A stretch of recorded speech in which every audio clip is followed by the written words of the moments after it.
एक समय की बात है। महर्षि दग्धची के पुत्र पिप्पलाद, जिन्होंने भगवान शंकर को अपना गुरु माना था। पिप्पलाद पीपल का फल ही खाया करते थे, इसलिए उन्हें पिप्पलाद के नाम से पुकारा जाता था। अपने पिता की तरह पिप्पलाद भी बहुत ही तेजस्वी और तपस्वी थे। ये उस समय की बात है जब पिप्पलाद को पता कि देवताओं को अस्थिदान देने के कारण उनके पिता महर्षि दग्धची की मृत्यु हो गई थी। यह सब जानने के बाद वे बहुत दुखी हो गए।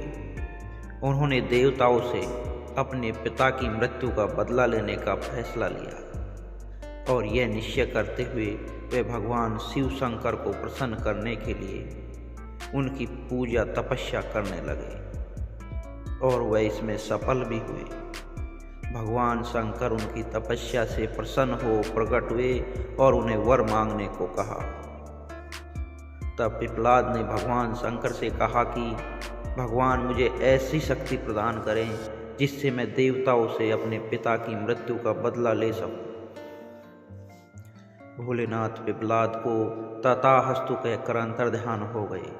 उनके अंतर्ध्यान होने के तुरंत बाद वहाँ पर एक काली कलूटी लाल लाल आंखों वाली राक्षसी प्रकट हुई।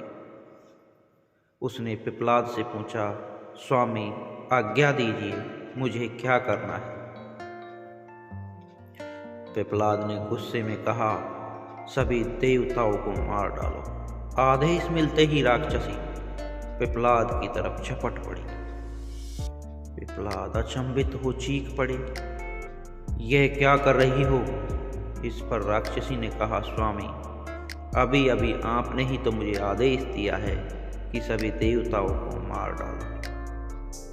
मुझे तो सृष्टि के हर कण में किसी न किसी देवता का वास नजर आता है। यह तो सच यह है कि आपके शरीर के हर अंग में भी मुझे कई देवता दिख रहे हैं। इसलिए मैंने सोचा कि क्यों न शुरुआत आपसे ही करूं। पिप्पलाद भयभीत हो उठे। उन्होंने फिर से शंकर भगवान की तपस्या की। भगवान पर प्रकट हुए और पिप्पलाद को भयभीत देखकर समझाया। उन्होंने कहा कि पिप्पलाद, गुस्से में आकर लिया गया हर निर्णय भविष्य में गलत ही साबित होता है। पिता की मौत का बदला लेने की धुन में तुम यह भी भूल गए कि दुनिया के कण कण में मेरा वास है।